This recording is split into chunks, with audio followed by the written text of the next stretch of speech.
माझ्याकडे 2-3 दिवसामध्ये 4-5 लोक येऊन गेले आणि त्यांनी मला या वर्क ऑर्डर दाखवल्या आहेत. या वर्क ऑर्डर आहे त्याच्यावर खाली ते भोसल्याचं भक्तवंशी गेडाम यांचं नाव आहे. हे डिटेल्स आहे, म्हणजे फक्त यस केलेलं आहे. आता खरं म्हणजे वर्क ऑर्डरवर असं कुठेही प्रवीण गेडामांचं नाव नसतं किंवा ते देत नाही, पहिली गोष्ट तर ही. आणि याच्यावर QR कोड असतो, याच्यावर कुठलाही QR कोड सुद्धा नाही. या संदर्भामध्ये मग पोलिसांना जेवणाचे ऑर्डर दिली, वर्क ऑर्डर, त्यांना लंच, डिनर, त्यांना पाण्याची ऑर्डर दिली, पोलिसांना लागणारे मॅट्रेस, बकेट, मग यांची ऑर्डर दिलेली आहे. आणि ते काही 100-150 कोटी रुपयाच्या स्वरूपामध्ये त्या ठिकाणी आहे. त्याचा उल्लेख या ठिकाणी आहे. पण त्या लोकांनी त्यांना ही वर्क ऑर्डर मिळाली, त्यांनी मला हे सांगितलेलं आहे. आणि मी या संदर्भामध्ये मग ते म्हणे आम्हाला थोडा डाऊट वाटतोय की त्या लोकांनी दिली. मी म्हटलं तुमचं काही टेंडर होतं का ऑनलाईन? तर म्हणजे नाही. म्हटलं मग तुम्ही टेंडर नसताना दिलं कसं काय? नाही म्हटलं. त्यांनी आम्हाला खूप असं म्हटलं की ते असंच आहे, आता ऑफलाईन चाललेलं आहे, आम्ही तुम्हाला वर्क ऑर्डर देतो, त्या शासनाच्या वर्क ऑर्डर पण त्या हुबेहूब तशाच छापलेल्या आहेत, त्या सगळ्या तशाच छापलेल्या आहेत. आणि म्हणून तर या लोकांची फसवणूकही त्यांनी केली. त्यांनी काही पैसेही त्यांना दिलेले आहेत, काही चेकने सुद्धा दिलेले आहेत. आणि 3-4 लोक हे आहेत म्हणून त्यांनी माझ्या कानावर हा विषय टाकला. मी परवा माननीय मुख्यमंत्री मोदयांच्याही कानावर विषय टाकला. तिथे CP होते बैठकीला आलेले नाशिकचे, त्यांचाही हा विषय सांगितलेला आहे. गेडाम साहेबांचे असेल, आमचे शेखर सिंग असतील आयुक्त कुंभमेळ्याचे, त्यांच्यासुद्धा कानावर हा विषय टाकलेला आहे. आणि या संदर्भामध्ये मी विचारणा केलेली, पण पोलीस कार्यामध्ये असं कुठलीही त्याची ऑर्डर नाही आहे, टेंडर नाही आहे. आणि बनावट फर्जी सगळ्या वर्क ऑर्डर बनवून त्या वर्क ऑर्डर देऊन लोकांना लुबाडण्याचं काम चाललेलं आहे. 1-2 महिन्यापूर्वी, 1.5 महिन्यापूर्वी पण 3 लोकांवर असंच मुंबईच्या तक्रार दाखल करण्यात आलेली आहे. त्यांनी सुद्धा असेच वर्क ऑर्डर बोगस बनवून कुंभमेळ्याच्या नावाखाली फसवणूक केलेली होती. प्रवीण गेडाम आहेत, त्यांनी सुद्धा त्या संदर्भात तक्रार दिली CPंकडे. शेखर सिंग आहेत, त्यांनी सुद्धा CPंकडे, नाशिक CPंकडे तक्रार त्या ठिकाणी नोंदवलेली आहे. आणि आता परत त्या 4-5 ऑर्डर ज्या आहेत या माझ्याकडे आलेल्या आहेत, अजून जास्त असण्याची शक्यता आहे. पण अशा पद्धतीने एक रॅकेट काही लोकांचं आहे. त्या ठिकाणचे ते लोक ते वेगळे होते वर्क ऑर्डर देणारे, हे वेगळे आहेत. आणि असे बनावट वर्क ऑर्डर देऊन पैसे उकळायचे आणि लुबाडायचं हे काम या ठिकाणी चाललेलं आहे. आणि म्हणून सगळ्यांनी सतर्क राहावं.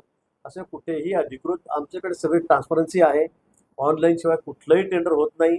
आमच्याकडे प्राधिकरण आहे, 5 IAS अधिकारी, IPS अधिकारी त्याच्यामध्ये त्या ठिकाणी आहेत.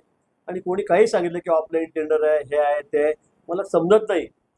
एवढे मोठे लोक आहेत, एवढे मोठे टेंडर ते घेत आहेत, वर्क ऑर्डर घेत आहेत, त्यांना कळायला पाहिजे की बाबा ऑनलाईन आपण टेंडर भरलं नाही आणि हे आपल्याला कसं मिळतं आहे ही माहिती ते घ्यायला पाहिजे होती. अधिकाऱ्यांकडे जाऊन तपास केला पाहिजे ऑफिसमध्ये जाऊन, पण ते न करता ते याच्यामध्ये फसलेले आहेत.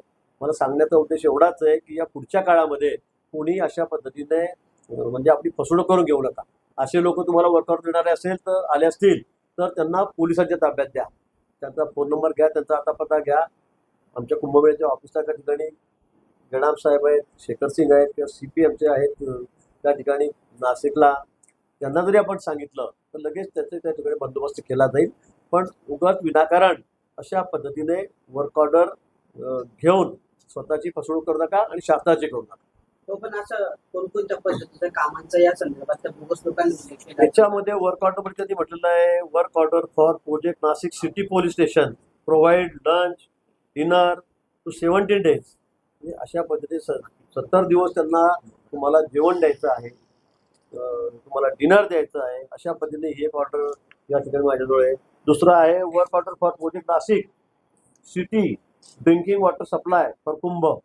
आता असं पाण्याची काही कुठली ऑर्डर वगैरे आमच्याकडे प्रश्न येते, पण त्यांनी ही सुद्धा ऑर्डर या ठिकाणी त्या ठिकाणी दिलेली आहे.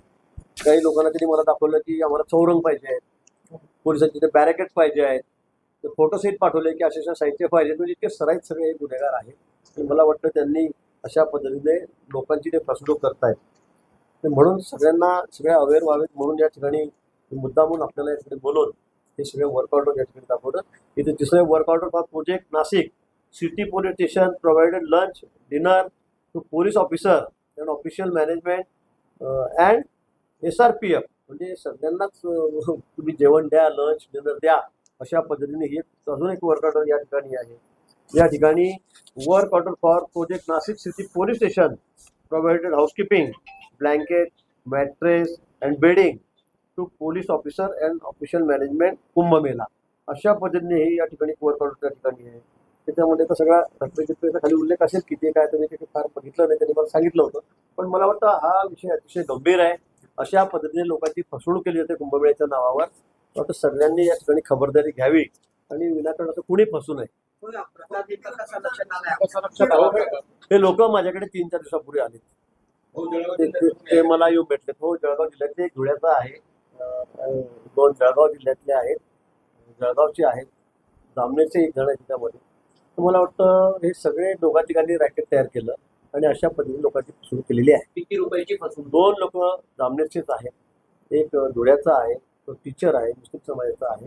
त्यांनी मिळून ही सगळी फसवणूक केलेली आहे. किती पैसे आता सांगता येत नाही. यांनी मला जे आकडे दिलेले आहेत ते मला वाटतं 400-500 कोटी रुपयाचे वर्कआउट असतील या सगळ्या. 500-600 कोटी त्यांना workout असतील. त्यांच्याकडून काही पैसे घेतले काही? पैसेच घेतले म्हणून ते माझ्याकडे आले. फुकट मिळाले असते आले नसते. किती पैसे घेतले? त्यांनी आता ते सांगता येत नाही, ते सांगत नाहीये. पण काही चेक पण घेतलेले आहेत आणि कॅश कंपाऊंड मोठा घेतलेला आहे. कॅश पण घेतले असं त्यांचं म्हणणं होतं. पण आता या ज्या पद्धतीने सगळं चाललेलं आहे, मला वाटतं हे अनेक ठिकाणी असं की इथे नाही आहे. मागच्या महिन्यात 2 महिन्यापूर्वी सुद्धा 3 लोकांवर तक्रारी आमचे कुंभमेळा आयुक्त शेखर सिंग आणि प्रवीण गेडाम यांनी त्या ठिकाणी केलेल्या आहेत. एकाला पकडला, त्याची बॅग तपासली तर शेखर सिंगाच्या नावाची वर्कआउट त्याच्यामध्ये होती. अशा 3 वर्कआउट त्या ठिकाणी होत्या. मुंबईचे सगळे लोक होते आणि अशा पद्धतीने फसवणूक करण्याचं काम त्या ठिकाणी चाललंय. तो कायदेशीर कारवाई